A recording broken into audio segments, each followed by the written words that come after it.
général Joinville, chef d'état-major général des forces françaises de l'intérieur, vous parle. Vue de l'étranger, l'insurrection nationale a eu un caractère de soudaineté qui l'a rendue mystérieuse, difficile à comprendre et à classer. Elle prenait les allures d'un mirage, même aux yeux de nos alliés.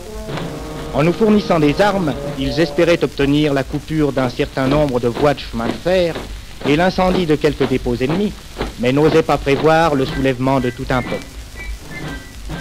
Villes et montagnes, vallées et bourgs, le pays commençait à bouger. Une partie des armes de l'armée de l'armistice, le parachutage de matériel anglais et américain et les récupérations sur l'ennemi permirent l'intensification de la lutte. Dans des régions entières, la vie n'était plus tenable pour le Boche qui se recroquevillait dans quelques centres fortement protégés.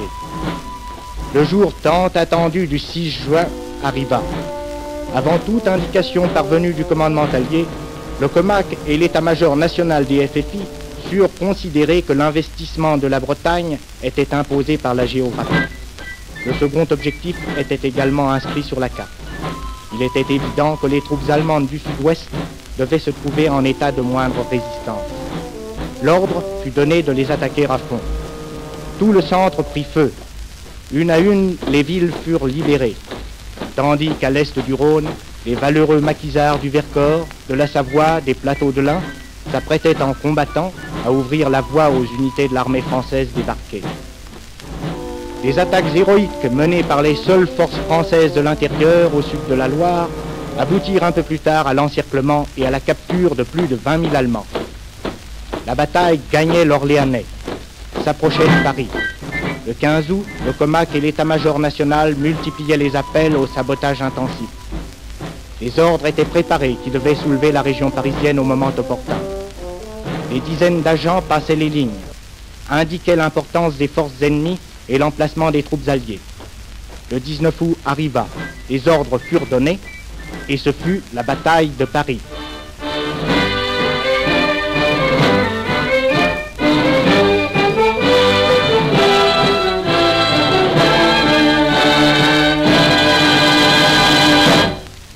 Les images sonores de cet album n'ont d'autre mérite que celui d'une authenticité absolue.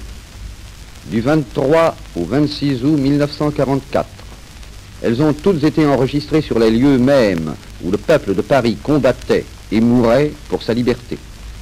L'équipe qui réalisa ce travail était composée de 3 reporters, dont une jeune femme, d'un chauffeur et d'un opérateur. Elle a tenu à garder l'anonymat. Elle a suivi de son mieux les combattants à travers la bataille pour en rapporter ce témoignage. Elle vous prie d'excuser les imperfections techniques de ce travail. Elles sont dues aux circonstances particulières et quelquefois dramatiques au cours desquelles il fut réalisé.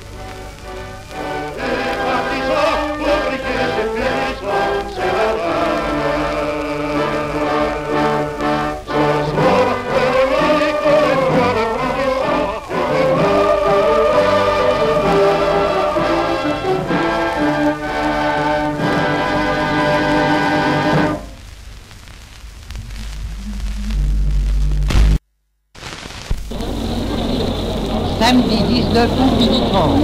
Nous sommes en ce moment devant la mairie des Batignolles, sur laquelle flotte depuis tout à l'heure le drapeau tricolore.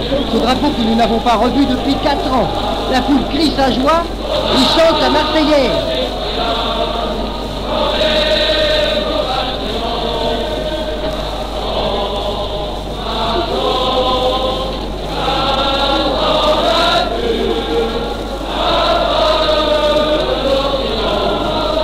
Depuis 2 jours, les Allemands évacuent Paris, par centaines. Leurs camions bondés de bagages, de meubles, de tout le pillage qu'ils ont pu emporter ont défilé dans nos rues. La police est en grève depuis mardi. Ce matin, la préfecture de police, l'hôtel de ville et la plupart des mairies de Paris ont été occupées par la résistance. En fin de matinée, l'ordre de mobilisation générale des forces françaises de l'intérieur a été lancé. On l'affiche en ce moment même sous nos yeux. La résistance commence à attaquer un peu partout les Allemands dans Paris. Des accrochages plus sérieux ont déjà eu lieu place Saint-Michel, dans le 18e et à Neuilly.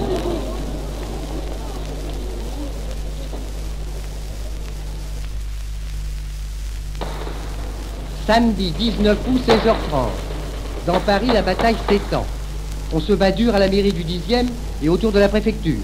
Ici, au Batignolles, la mairie et le poste de police sont barricadés avec des sacs de sable et des plaques de tôle. Les FFI, brassards tricolores au bras, ont mis maintenant le quartier tout entier en état de siège. De temps en temps, des camions allemands passent en mitraillant. Nous sommes maintenant dans la cour de la mairie des Batignolles. Une petite pièce à droite, en entrant dans la mairie, c'est le PC du commandant Désiré, commandant du secteur des Batignolles. Entrons. Oui, c'est entendu. Comment? Voici le commandant Mercury, Demain adjoint du commandant Désiré. Qu'y a-t-il, monsieur? Excusez-moi, mon commandant, quelle est la situation dans le secteur des Batignolles en ce moment? Ça a l'air de chauffer, on dirait. Alors ça, vous pouvez le dire. Qu'y a-t-il de Vaucluse? Mon commandant me signale 3 chars allemands venant de la place des Ternes en direction du boulevard des Batignolles. Que dois-je faire? Mettez un groupe de guetteurs au coin de la rue des Batignolles et de la place.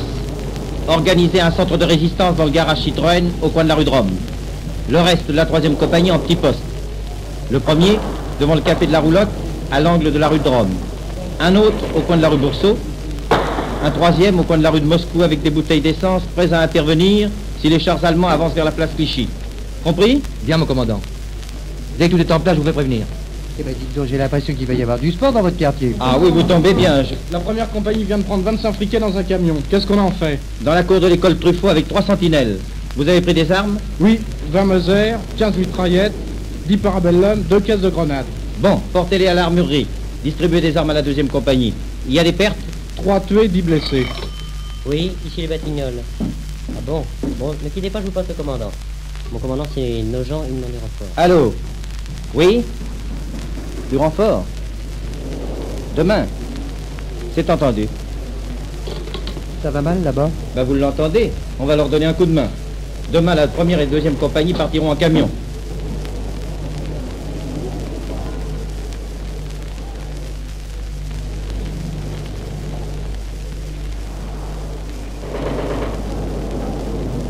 Nous voici de nouveau dans la cour de la mairie. Le dispositif de combat est en train d'être mis en place. Les hommes se rassemblent. Quelques-uns ont des fusils, la plupart allemands d'ailleurs, des armes prises à l'ennemi. La grande majorité n'a malheureusement que des revolvers. Bien qu'on dirait qu'il se passe quelque chose là-bas. Grand bas de combat, les hommes courent, sautent dans des voitures qui démarrent, à fond de train, d'autres effectuent occupent les fenêtres et les barrages de sacs de sable.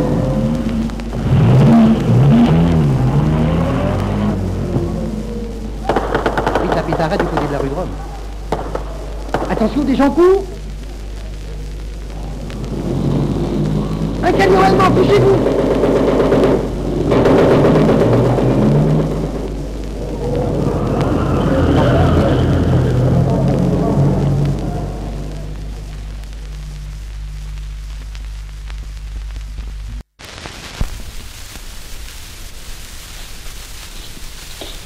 Lundi 21 1944, 22 heures. Nous sommes en ce moment à 26 mètres sous terre, dans une des galeries du réseau des vues et de catacombes qui forment sous Paris une véritable cité souterraine.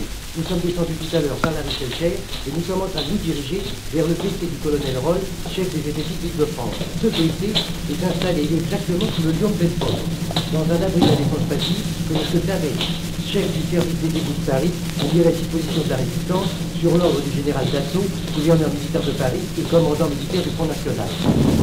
Une énorme porte blindée barre la galerie. Oh, elle est colossale, elle est formidable cette porte. Qu'est-ce que c'est ce bruit de moteur qu'on entend comme ça? Ce sont les diesels pour la lumière et la ventilation. Ah bon, oui, oui. Oh, mais la porte est énorme, la porte est colossale, ça a au moins 25 cm de largeur. Oh, même avec une grenade, ils peuvent toujours venir. Une grenade là-dedans, ça fait une piqûre d'effet sur un éléphant. Oui, c'est formidable, formidable. La porte s'ouvre, nous entrons dans l'abri lui-même.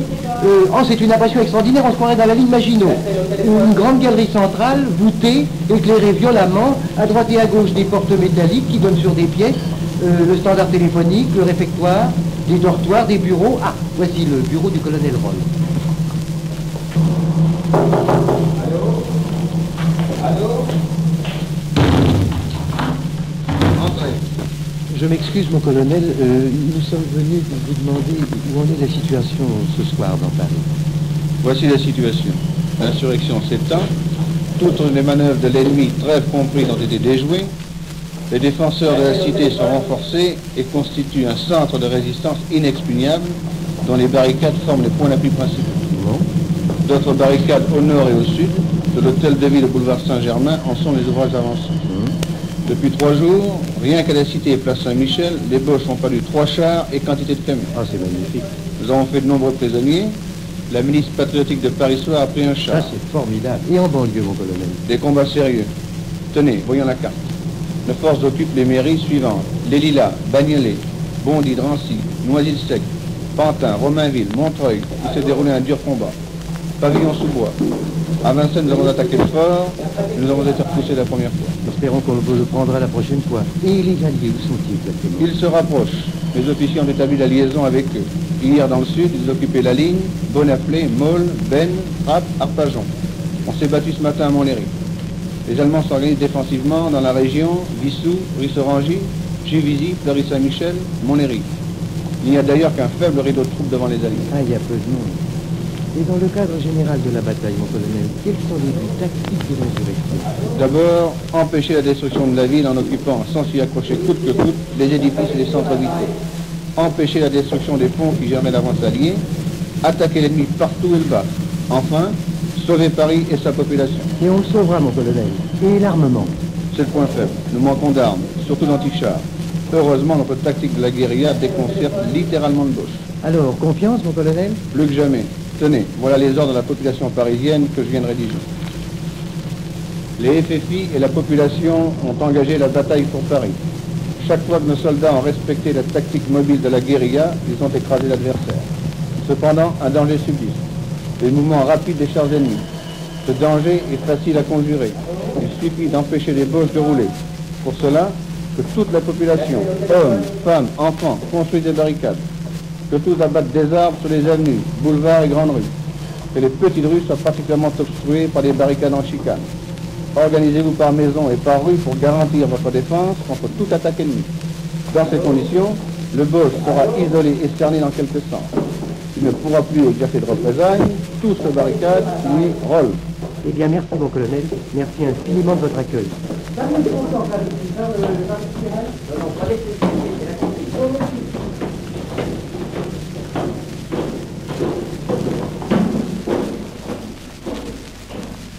Nous sommes place d'Enfer Rochereau.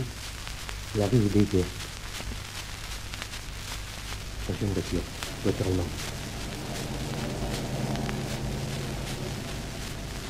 Il ne se doute pas qu'ils viennent de passer exactement au-dessus du cerveau de l'insurrection.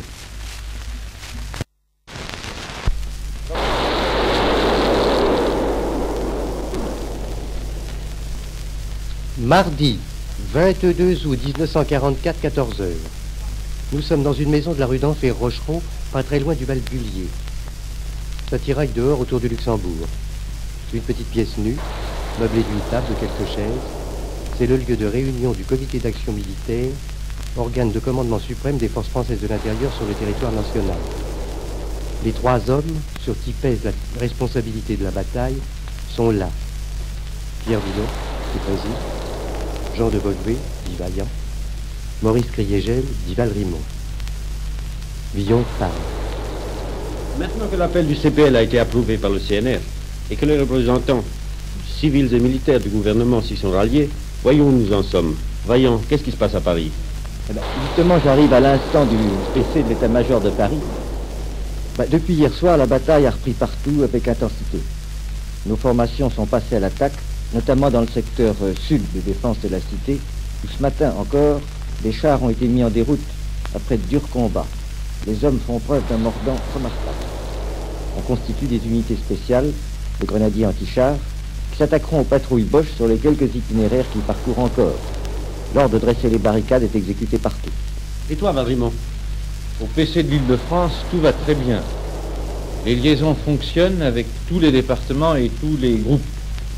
Pour transformer Paris en souricière, pour isoler les îlots Boches, il faut obtenir une participation encore plus intense de la population. Je vous propose l'appel suivant. Les troupes alliées sont à proximité de Paris. L'ennemi traqué bat en retraite avec des débris d'unités démoralisées. Les forces françaises de l'intérieur se sont magnifiquement battues suivant l'exemple de la France entière. L'heure est venue de chasser définitivement l'ennemi de la capitale. La population tout entière doit se soulever, dresser des barricades, en passant hardiment à l'action, en finir avec l'envahisseur. L'heure de la libération définitive sonne. Français debout, tous au combat. Ça vous va? Très bien, tout à fait d'accord. C'est parfait. La participation à l'action défensive entraînera de nouveaux combattants dans l'action offensive. Ainsi, quelle que soit la date de l'arrivée des troupes alliées, avec la division Leclerc, nous créerons les conditions de l'extermination des îlots allemands.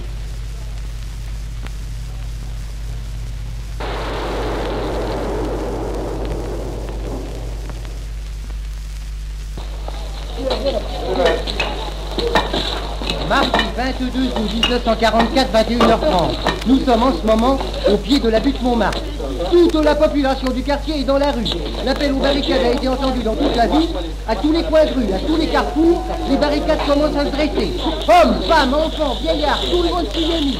En ce moment, on est en train d'abattre sous nos yeux des arbres. On dépave la chaussée, on renverse les kiosques à journaux, on emplit de sable les sacs de la défense passive, les maisons sont vides de toute la ferraille disponible.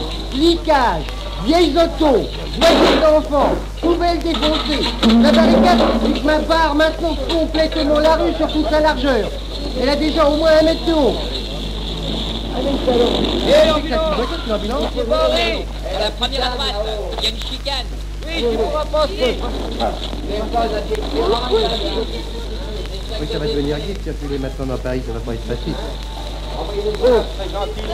Et les gars, sortez-vous, je vais les friquer. Attention, attention, débranchez l'autre micro. Non, non, non, laissez celui-là, laissez celui-là. On s'attendait que toute la journée, un raid allemand sur un garage qui est là à côté de nous et qui sert de PC à un groupe de combat. Il semble bien que l'attaque soit en train de se déclencher. Ah oui, oui, oui, ça tire là-bas, juste à l'entrée d'avenue. On voit des petites silhouettes grises qui viennent en longeant les murs. Mais oui, ils sont des boches. La barricade vient d'ouvrir le feu.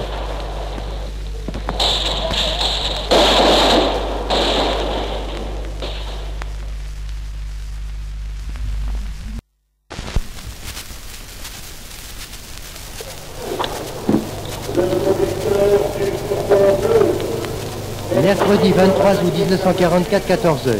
Nous voici dans la cour de la préfecture de police qui depuis 3 jours résiste à tous les assauts. La cour est pleine de voitures prises à l'ennemi. Les défenseurs sont tous en civil, brassards tricolores au bras. Ah, voici Monsieur Tabourin. Monsieur Tabourin, vous êtes, je crois, responsable de la compagnie Déal. Oui, c'est exact. C'est-à-dire que vous la commandez. Oui. Elle se compose de 200 hommes. Il y en a une partie, enfin, la moitié se trouve à la cité, c'est-à-dire à la préfecture, disséminée enfin au créneau, etc. Et l'autre partie se trouve à l'intérieur du métro Châtelet pour éviter les infiltrations ennemies. Oui, c'est ceux que nous avons vus et qui nous ont conduits jusqu'à vous. Même. Oui, et indépendamment de ça alors? Eh bien, j'ai constitué des groupes francs qui circulent dans Paris et qui attaquent l'ennemi pour récupérer des armes le plus possible. Oui, vous avez eu des accrochages, oui? Eh bien, il y a eu pas mal d'accrochages, oui. Des pertes? Il y a pas mal de pertes. Mais vous circulez... Beaucoup de blessés surtout. Des blessés?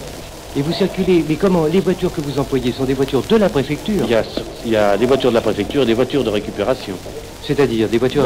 Il y a des voitures de tourisme que l'on récupère aux Allemands et des camions qui ont été récupérés. Il y en a environ une quarantaine dans la cour de la préfecture. Une quarantaine pris à l'ennemi? Ah ça c'est formidable, c'est ceux qu'on voit là. Enfin, c'est ça. C'est ceux qui sont là, mais dites donc c'est déjà un beau butin ça. Et alors, vous allez loin les raids? Eh bien nous allons des fois jusqu'en banlieue. Il m'est arrivé d'aller à Vitry. Ouh là, à Vitry? Oui, et me trouver coincé, si je peux dire, dans une impasse. Dans une impasse? Oui. C'est-à-dire que nous nous trouvions du côté du Moulin Vert, je crois qu'on appelle ce coin-là. Et alors nous avons été... Coincés par les Allemands? C'est ça même. Et bien, vous avez pu vous en tirer? Eh bien oui, nous avons fait marche arrière rapidement et nous nous sommes trouvés dans la première rue du... Eh bien écoutez, je vous félicite pour cette fois-là, vous avez eu de la chance, vous m'excusez, je suis obligé de vous quitter parce qu'on nous attend là-haut pour voir les prisonniers. Au revoir monsieur Tabourin, mes compliments, bonne chance.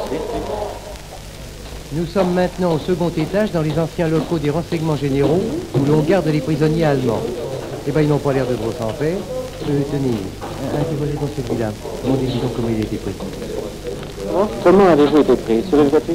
Oui, nous avons passé devant le palais de justice avec 2 voitures et on a tiré contre nous. Nous sommes descendus de voiture. Oui, et alors? Nous sommes cachés dans une maison. Dans cette maison, il y a des soldats qui étaient blessés. On est monté dans un étage pour demander quelqu'un qui aide aux blessés. Oui. Et les policiers français sont arrivés de monter, de nous rendre. Et après quelques échanges de balles, nous sommes rendus. Eh oui, qu'est-ce que vous voulez? Chacun son tour, c'est la guerre. Toujours au second étage, au créneau qui commande le quai des Grands Augustins. Alors, monsieur Resdorf, vous êtes responsable de la 6e compagnie de circulation. Vous commandez en somme la défense de tout ce côté-ci, vous. C'est-à-dire, votre secteur va d'où à où? Il part de la place Saint-Michel jusqu'au Petit Pont. Ah bon? Ah, vous avez la place Saint-Michel dans votre secteur? Eh bien, mes compliments, c'est un endroit chaud, ça. Ah, ça, pour être chaud, c'est chaud. Oui, vous avez dû avoir du travail. Ah, oui, hier, il y a un camion qui est arrivé, on a tiré dedans, il a pris feu, il y avait des Allemands dedans, il y en a eu pas mal de tués et de blessés. Il y en a juste un qui s'en est échappé, il est arrivé vers la barricade, les mains en l'air, en disant Autrichien, camarade. Alors, voyant ça, on l'a fait passer de l'autre côté de la barricade, et comme on avait des armes allemandes récupérées, on lui a, qu'on ne connaissait pas le maniement, on lui a dit, montre-nous comment ça marche. Ah, vous l'avez employé comme professeur? Ça, c'est vraiment... Alors, il nous a montré comment ça fonctionnait. Oui, sans discuter, non? Volontiers. Ah non, volontiers. Ah, c'est très bien, ça. Il était content de sauver sa peau. C'est magnifique. Alors... Après ça, qu'est-ce que vous en avez fait alors? De lui, on l'a renvoyé à la préfecture de police, à la disposition du préfet qui lui était chargé d'interroger pour savoir le moral des troupes qui passaient à Paris. Oui, je comprends bien. Et alors, après ça, vous avez utilisé les armes du professeur? Je comprends. Oui, avec bons résultats? Oh, des résultats. Bon, et bien, mes compliments, continuez, merci.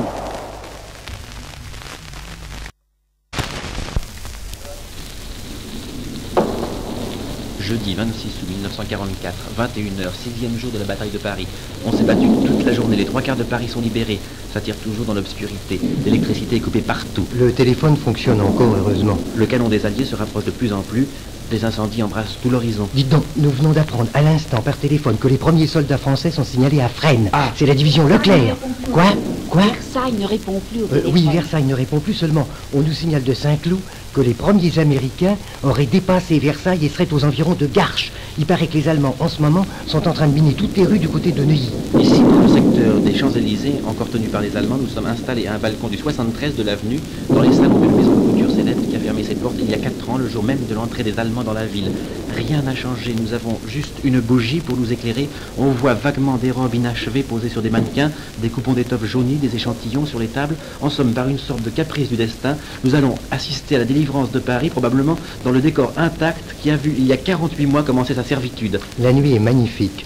Le ciel est criblé d'étoiles, une belle nuit d'été. L'Arc de Triomphe là-bas se détache en noir sur l'horizon rougi par les incendies. À sa gauche, un énorme panache de fumée noire qui a l'air de monter en direction de l'ouest. Ah oui, ça vient de Garches. Il y a des trains de munitions là-bas qui sont en train de sauter. Tenez, la grande lueur là-bas, dans la même direction. Attendez, je chronomètre. D'après le nombre de secondes, nous verrons à quelle distance sont les Alliés. Et attention, éteignez les bougies, les Allemands tirent sur les fenêtres allumées. Oui, les passants sont rares, évidemment. L'avenue est presque complètement déserte à cause du couvre-feu qui est fixé à 9h et toute personne prise dans la rue risque d'être fusillée sur place. Attendez, voilà l'explosion, ça fait 21 secondes exactement. Ça doit faire par conséquent 6 km. 6 km. En ligne droite, oui, les Alliés ils sont exactement à 6 km de Paris. D'ailleurs, ça confirme ce qu'on disait, ça doit être à peu près Garches. Un peu plus tard, toujours au même endroit, la même nuit. Nous apprenons à l'instant qu'il vient d'arriver un message parachuté du général Leclerc. Tenez bon, nous arrivons. Attendez. C'est que ça là-bas sont des voitures? Non, ce sont des chars, ça, ce sont des chars. Ah oui, oui. Oh oui, ce sont des chars allemands, ça. Ça vient de la Concorde. Il doit filer du côté de Pontoise. Oh non, ça va l'Étoile. Regardez. Ah oui. Alors ça, c'est pour le Majestic. Attendez, c'est pas la peine de rester là. Oui.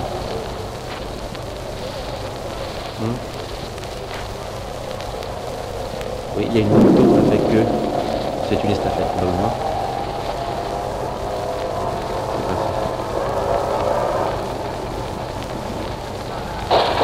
Attention, les gars, on tirait dessus. Oui. Ah, je crois qu'ils l'ont raté. Attendez. Ah oui, ils l'ont raté. Les chars s'éloignent, les mitrailleuses sont toujours traquées sur les maisons. L'avenue de nouveau est à peu près déserte maintenant. Écoutez, ce sont des cloches. Ouais. Des cloches? Mais oui, c'est le bourdon de Notre-Dame. C'est le bourdon de Notre-Dame, c'est le bourdon de Notre-Dame, mais alors? Ah mais oui. Alors si des cloches sonnent, c'est que les Alliés sont entrés dans Paris. Il est exactement 22h25. Ah mais oui, on applaudit sur les Champs-Élysées. On applaudit, ce sont donc les cloches de la Libération. Attention, ça tire, hein. Il y a encore des Allemands ici. Ce sont les cloches de la Libération qui sonnent. Les Alliés ont franchi les portes de Paris. Il est exactement 22h25.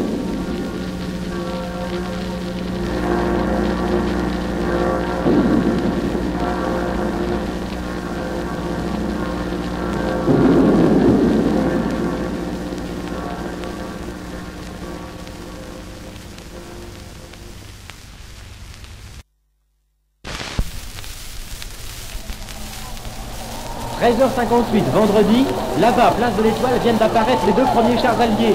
Écoutez les acclamations, les gens courent et avec un synchronisme extraordinaire, bien réglé au même instant, un immense drapeau tricolore est déployé du haut de l'Arc de Triomphe par les pompiers de Paris. C'est un moment d'enthousiasme indescriptible. Les gens se précipitent, entourent les chars qui descendent en longeant les maisons sur les bas-côtés pour se mettre à l'abri du canon de la Concorde. Oui, ils sont protégés par les feuillages des platanes qui sont très épais ici. Ils sont protégés par les troncs d'arbres. Descendez vite, mon vieux. Ils passent en ce moment juste devant le Fouquet. Ce sont des Français, oui, des marins. Oui, on les voit très bien.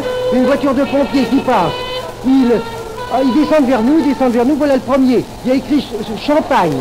Le second, il y a écrit Franche-Comté. Bravo la marine, bravo les gars. Ils sont suivis d'une voiture légère qui s'arrête juste sous notre balcon. Bravo les gars. Le micro est branché en bas. Demandez-leur d'où ils viennent.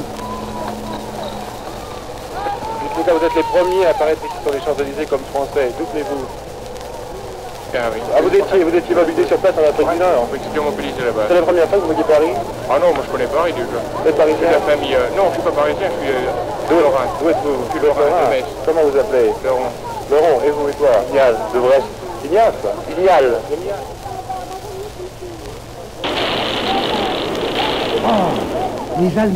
Les Allemands viennent de tirer sur la foule qui entoure les chars depuis la place de la Concorde. On a senti le souffle de l'obus sur le visage. Oh, les gens se couchent, se cachent. Capitaine, le premier obus a fait sauter le bec de gaz, là. Le bec de gaz, là, que vous voyez. Alors ça devait venir comme ça. Oui, ça venait de la place de la Concorde. Les Allemands viennent de tirer de là-bas sur la foule. Les gens sont couchés. Des bicyclettes abandonnées. Les obus ont tiré, les Allemands ont tiré de la place de la Concorde. Les gens maintenant sont couchés. Les gens sont couchés, se sont couchés d'ailleurs avec beaucoup de sang-froid au milieu de l'avenue Champs-Élysées et il y a des bicyclettes abandonnées qui jonchent l'avenue. Oui, il y a un pompier là-bas, vous voyez, le pompier il est touché sûrement. Il est touché, oui. Il vient en moto.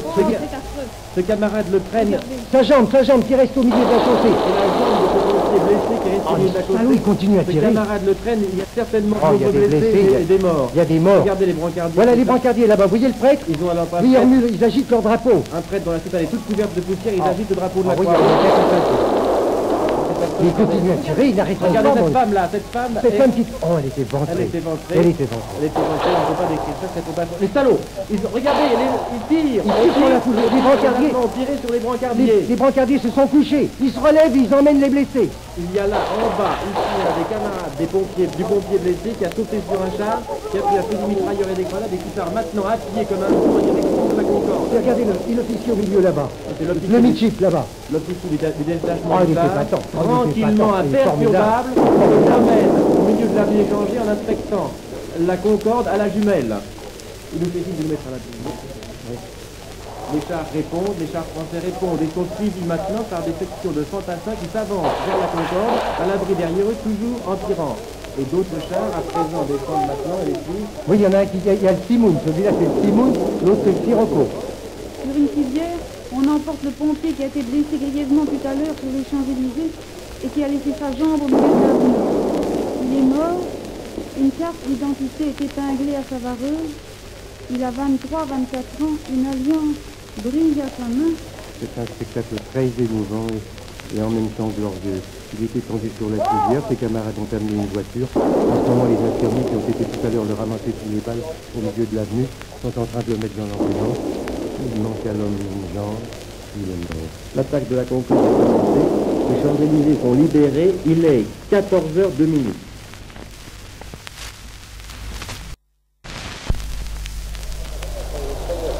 Samedi 26 août 1944, 15h toujours aux Champs-Élysées. Hier après-midi, les derniers points d'appui allemands dans Paris, les Tuileries, le ministère de la Marine, l'école militaire, le Majestic, le Luxembourg sont tombés. À 17h45, le général von Scholitz, commandant la garnison nazie, a capitulé. La bataille de Paris tire à sa fin. La ville est tombée à des troupes de Leclerc et des Américains.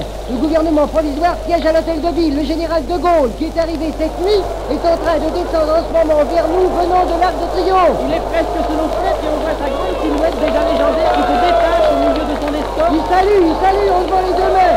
On est à côté de civils, ce sont les membres du Conseil de la Résistance qui accompagnent en civil. Alors la foule est joyeuse, elle est excitée parce que c'est une foule qui a vécu sur les nerfs pendant une semaine, qui a vu la bataille.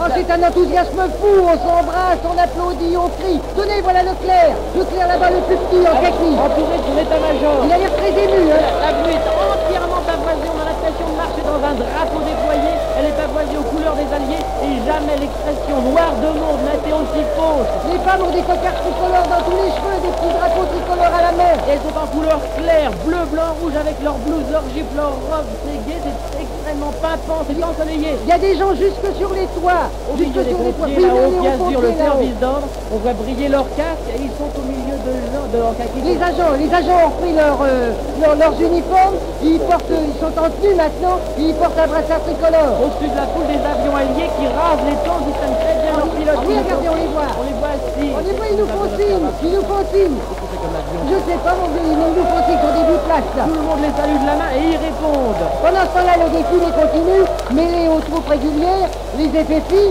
à pied et en voiture. Avec leurs armes très sommaires, leur armement trio aux Allemands. Oui, ils sont en civil. Les FTP, là, les Français partisans.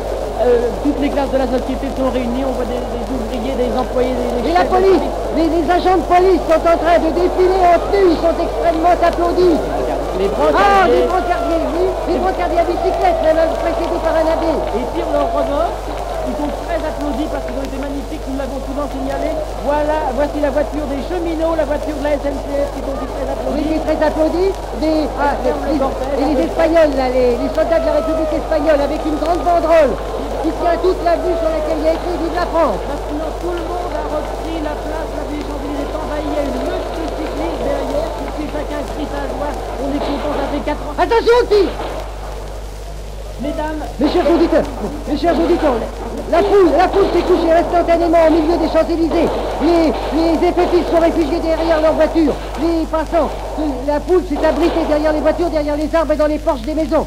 Les coups de feu viennent des immeubles. Ce sont des cheveux, comme on dit, sont des francs-tireurs qui tirent des maisons. La guerre des toits va durer encore quelques heures. La bataille de Paris est terminée. Et Pascal Copeau tire pour nous la grande leçon qui s'en dégage. Voilà, Paris est libre. Debout sur les barricades, la République est victorieuse. Des millions de combattants savent que la victoire n'était pas trop chère puisque Paris est libre. Merci, combattants de l'autre monde. Voici votre gai Paris, joyeux sous ses blessures. Merci, camarades de 1939. Voici votre jardin de France que nous avons entretenu depuis Dunkerque. Merci, petit frère de Biraken. À la porte d'Orléans, vous avez rencontré le peuple de France en guerre. Vous avez vu le Paris populaire de toutes ces insurrections et l'ennemi est perdu puisqu'il a perdu Paris. Maintenant, les cloches de la libération appellent à d'autres tâches. Camarades de la résistance, la route est longue, il y a encore des ennemis à abattre. Écoutez, voici que le monde qui acclame Paris libéré se tait pour entendre la voix de la France.